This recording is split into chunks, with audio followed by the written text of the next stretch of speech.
Is it alright if I take quotes from different books in my reviews? Am I infringing somebody's copyright? Is it alright if I pick up your idea and make a video about it? Is it alright if I do paid reviews?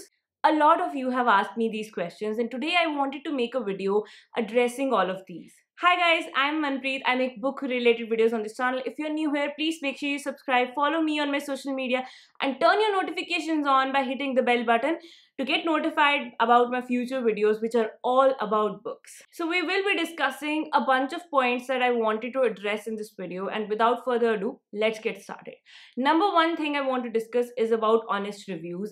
And at the same time, I would add the term paid reviews to it, because there has been a lot of talk all over BookTube, all over the social media about the ethics of doing paid reviews. If you don't know, I personally do paid reviews, and I feel like when it comes to reviews, the honesty really depends on the creator. It doesn't matter if you're getting paid for it or not. If you have your contract set straight, which is something which somebody had asked me, Manpreet, I want to do like honest reviews, but I also want to get paid for it. How do you go about it? See, I have a contract where I list down every single term that, you know what, you can get a 1 star, you can get a very horrible, nasty review from me, and by accepting and by replying to this email and by paying me this amount, you are accepting that you are okay with it. Let me tell you, it is always a very difficult situation when you have been paid and when the author has been nice to you and you still have to give them a 1 star or 2 star, or as people accuse me of, a nasty review. For you as a creator, money is something really important when you are in a niche like BookTube, because you do not really make much money out of ad revenues or anything else. So this money is actually very important, but at the same time you have to figure out for yourself whether it's worth it or not by trying it out. For me, I tried it out for a while and it went good, but then I got people who would try to manipulate me, the authors who would try to manipulate me and be nice to me and then try to change my reviews because I didn't give them the 4 star they wanted. But I feel like all of those are experiences through which you can learn and devise your own strategy. So when it comes to paid reviews, I would say you should try and do it if you can keep yourself honest. I have personally seen bloggers and booktubers, give fake reviews just because they wanted that connection with the PR team of the publisher. So that also happens. So it's really not always about the money. If somebody has to be dishonest, they will be dishonest no matter whether they are being paid for it or not. Okay, some people just deliberately trash a book because it's a popular book, and if they trash it, they will get more views. Some people deliberately do it because they are being paid by the other party to trash this particular book. And it doesn't happen only with books, it happens with beauty products and all that. And beauty community is quite outspoken about it, so we get to know about it. So when you ask me, Manpreet, should I do paid reviews or not, I do have a video about why I do paid reviews, and I still stand by that video even when it was made a long time ago. And at this point, I try not to do paid reviews or any reviews at all, because I hate that obligation and I hate that pressure people put on you to give them better reviews. So I prefer reading the books I want to read instead of trying to help an author out, because that helping out sometimes becomes a nightmare for you, and it has happened with me way too many times. So I have just stopped doing that. Another question that I always get is about book summaries. Manpreet, what's your take on book summaries? Because see, what are book summaries? Book summaries are normally presented as a ways of reading a book in 15 minutes. So 15 minutes, 10-minute book summaries are like, we'll tell you everything you can learn from this book and you do not have to read the book then, which is something I'm very much against, because that propagates the idea that a book is just a bunch of points that you can take away from a pile of paper, and that is so not true. The actual learning that comes from even like self-help books and non-fiction books, that comes if you read the book thoroughly. If you are just skimming it, which a lot of like famous people on this YouTube platform have been propagating, I feel like that's a really bad idea. That is not what books are meant for. Maybe my feelings would change in the future, but for now I feel like book summaries are not something that is similar to book reading. And people giving out these ideas of book summaries as an alternative to books, that is really, really wrong according to me. And even me, I have done just one video discussing what I learned from a particular book, and a lot of people were like in the comments, does that mean I don't need to read the book? And I had to really engage with all of them to clarify, this does not mean that. These are my learnings. What you will learn would be different, because every person is different. And especially that book was Big Billion Startup, and it's not even like something which is a self-help where there are points. So my learnings are obviously different, what I felt while reading the book, what I felt from the story. So book summaries do not allow you to do that, and them being presented as an alternative to books is something which I really, really do not like. The only book summaries that I have done myself and that I kind of like look forward to watching and supporting are the ones that are of different books in the series, because sometimes you have read the book one, you do not want to read the whole book again before picking up the next book, and you have lost touch. Then at that time, book summaries can be quite helpful, and those are the only times when I support book summaries. Another thing that I want to address is giving recommendations without actually reading the book. So lately I've been getting a lot of comments about, why are you always recommending the same kind of books? And I remember one of my favorite booktubers also addressed this a while ago, because people were always accusing her that why are you recommending the same kind of books? You have already recommended this in a previous video. You should always be recommended new books, otherwise you're not being good as a booktuber, which is something that I feel very disappointed about, because people have this expectation that booktubers are machines that are going to read books all the time, and those expectations have come up from booktubers only, who pretend that they read a lot of books, and who pretend in their videos that they are actually recommending the book after reading it, but most of the times that's not the case. This is also one of the reasons why it deeply unsettles me when somebody says, I read this book on your recommendation and I loved it, when the book was actually something featured in other videos of mine, like author series or just TBRs, where I haven't read the book and I can't possibly recommend a book if I haven't read it. That is what I understand for myself. But truly, in this world, it is really not the case. A lot of people continue recommending books that they have not read. A lot of non-booktube people are doing that these days, and just out of their assumption that the book is going to be good, they are recommended it to somebody, which according to me is quite unethical. Because first of all, recommendations are something which are very tricky in general, because if you're talking about anything related to a product, those are the features and those are going to stay the same. But when you're talking about something like a book, the whole perception of a book depends on the mindset of the reader and the kind of reader that is going to be picking the book. So recommendations are very tricky in general, and then you're recommending something that you haven't personally tried out. That is quite unethical according to me, and that happens. But if you are a booktuber or willing to be a book blogger and booktuber in future, please do not do that to people, because I feel like that's very unethical. Another thing I want to talk about is understanding the community. I do have some comments discussing how, Manpreet, how do you feel about this particular booktuber and that particular booktuber, or how do you feel about booktube in general? So I feel like every community has good and bad people. I would also include publishers over here, and also authors, because the community is incomplete without the publishers and authors. So I have had people who have encouraged me so much. I have had people who still believe that book bloggers should not be paid, but have been encouraging. So it's not always about getting paid when it comes to the relationship between a brand, a publisher, and a booktuber. I have had amazing publishers who still denied to pay me, but they have been very supportive towards it. And I have had publishers who generally just are very hostile towards people like me, because they feel like I should be grateful to them for they are offering me a book, which I feel like, dude, it's a barter collaboration. If you're offering me something, I am offering you much higher in profit. And if that wasn't the case, you would not have come to me anyway. So think about that before trying to bring down booktubers and people in this community. When it comes to authors, I feel like some authors are the best people I have met in my entire life, and some authors are nasty enough to be manipulative, to be liars.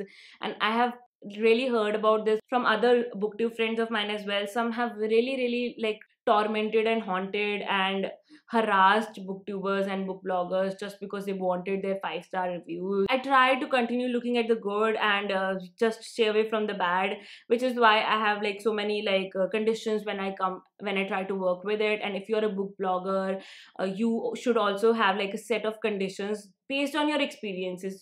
Everybody is like, Manpreet, how did you like come up with those conditions or come up with this set of terms you want to have for yourself? With my experiences, I have reviewed a lot of books in the past, and with every review I have learned something, and all my bad experiences have just made me update my terms and conditions. So that is what you can do: learn from your mistakes and try to safeguard your interests, try to safeguard yourself, because honestly this is a very creative field and you need to be healthy creatively in your mind. And you cannot be healthy if somebody is accusing you of stuff, or if somebody is pressuring you to change your views about something, or if somebody is telling you you do not know how to review books just because you did not give them the review they wanted. That is something which happens very frequently with the book reviewers. They are always told, you know what, you didn't know how to read this book, that's why you didn't like it. You know what, I think you did not understand the book. The good thing is to just ignore such people and focus on the good authors and focus on the next job you're going to get, because you are always going to get it. Just because this author is being nasty and I remember this author, so I also went to the event of this author and I got the book and then I reviewed it, and it was a very terribly written book. And then this author really did this activity for a couple of months and made sure she went to every single Facebook friend in my friend list who was a blogger and tell them I am such a bad reviewer. That happened to me, and that happened to me even before I was a booktuber. So that was back when I was a book blogger. So I have learned from it. I have learned to just move on with it. It's just like how you get hate comments. When they start to come in, you will feel really bad about it and you may even quit. But if you persevere, you are eventually going to learn to ignore them very well. When it comes to the community members, I feel like booktube community is awesome. I love all the people and I would love to support more Indian booktubers out there. But at the same time, just like in any other community, we have some nasty people out there.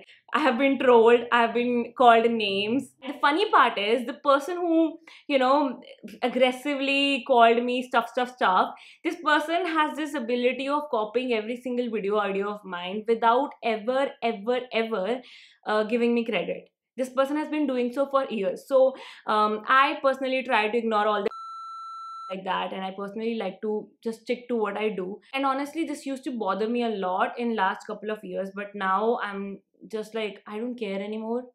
I do not really watch booktube except for a couple of my friends that I watch just to support them. I do not really look for ideas anymore.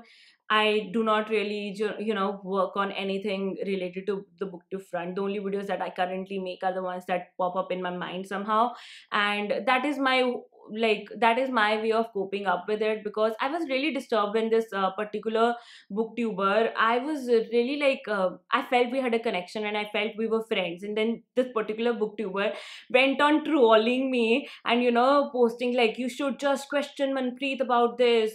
This was some stuff about feminism, so she was trolling me because she thought I was not a feminist, so she decided to troll a female in the name of feminism. These things happen, and Manpreet of maybe 2015-16 would have reacted to these things. But nowadays, I'm just like, I really do not have the time to engage and keep track of who is doing what. So if you make yourself like that and just connect with the people you actually feel a connection with, connect with the people who are nice to you, who are understanding, and okay, you can do it. But at the same time, do remember that it takes just a second for people to just step on you and betray you, in the sense that they will always think about themselves first and then about you, which is the case with the whole world, guys. So you do not really like I mean, I would love to complain about it, but we cannot really complain. This is how the world works. So my advice to you would be, try to be a part of the community, because there are so many awesome people out there. I have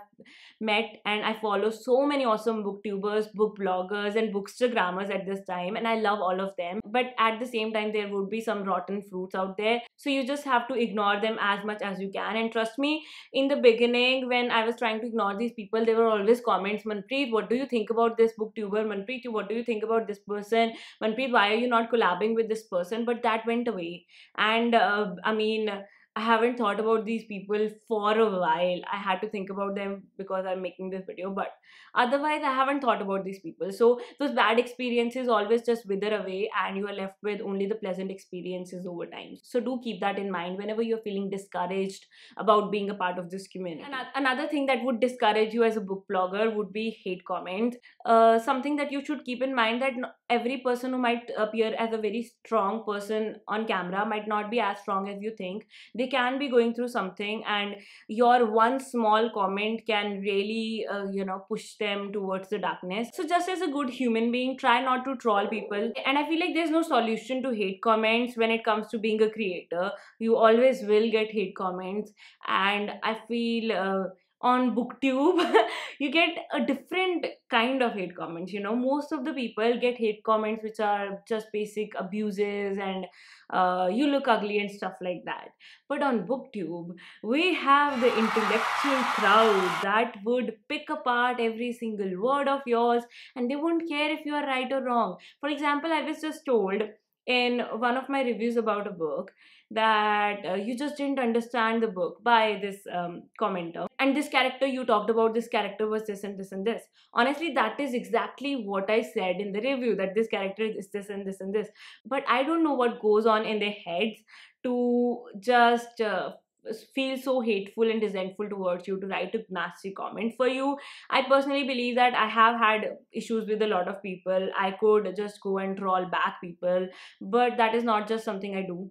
I have watched videos that are not worth watching, but just taking the time to leave a comment to personally hurt somebody, it is just too much effort. But some people do have that time, and some people will do that to you, and the best thing is to ignore. And honestly, there was a time when I was not in the best possible situation mentally, and then these comments were bothering me much more. And this was recent, okay, not even like before, when I didn't know how to deal with them. But even after knowing and dealing with these hate comments for a while, I was having trouble with them, and I just stopped checking my comments, and that is all I did. You do not really have to continue looking at your comments and be obsessed with them if they are bothering you to the extent that you have stopped making videos.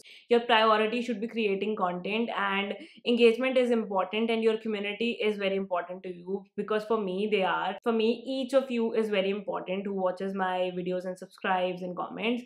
But at the same time, if I have to cut myself off from the comments at least, because they are not a happy place for me, I do it for some time. And then when I'm feeling happy, I go back and reply to the comments of the people I do care about. And that is just what you do when it comes to hate comments on booktube. And my last and most frequently asked question is about the content. Manpreet, so tell me, if I take a quote from a book and if I quote that, would I be infringing copyright?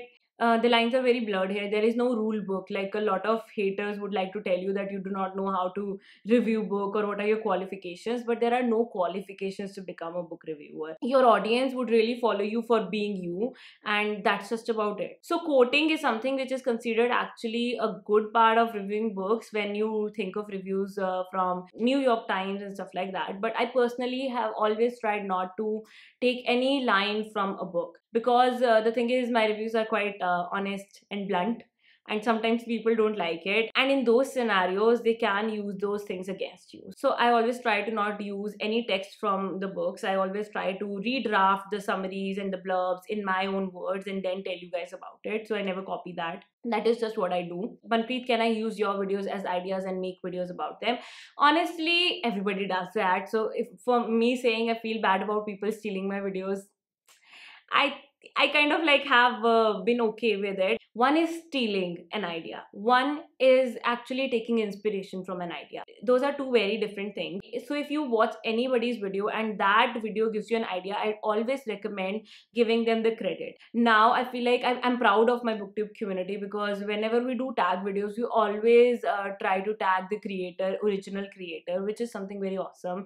And even when we have some videos which inspire us and then we make a video, I have seen all the big booktubers out there giving the credit. So if they can, then everybody should. That is what I believe, guys. But at the end of the day, I'm no expert. I am no ethics professor to tell you what to do. I personally always have done what feels right in my heart, and I would urge you to do what feels right to you. And if stealing is something that feels right to you, go ahead and do it. I mean, if you steal my video ideas, I might feel bad, but I have never done anything about it. I have been subjected to the same thing for a long time, so it's all fine. And really, it's a rampant practice on YouTube, so it's just something you know would happen eventually. It's really about what you want to do, what you think is right, and doing that. Even if you are being 100% right, people are going to hate on you. I mean, learn from my life. I made a whole video about trying to support a couple of brands, and eventually I got told by those book boxes and stuff that, you know, I am too low class to actually be buying their products. And that because they just assumed something from my video and didn't even watch it till the end. And that is what they did. It's just people, you know, world is like that. So that happens. In the end, you should think about what feels right to you and do only that. Do not try to do the things that feel shady to you. Do not try to work with the brands that do not align with your viewpoint.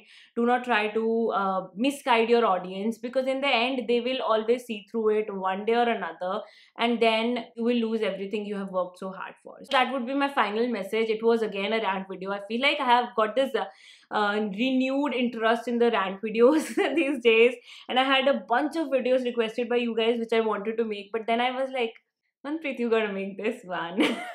So I made this one. I hope you still found something useful out of it. A lot of you have been asking me on tips on how to start a booktube channel. I do have a video about it, but an updated version would be coming up soon as well. If there is anything else you want me to discuss on my booktube channel that you think can help you out, then please comment below.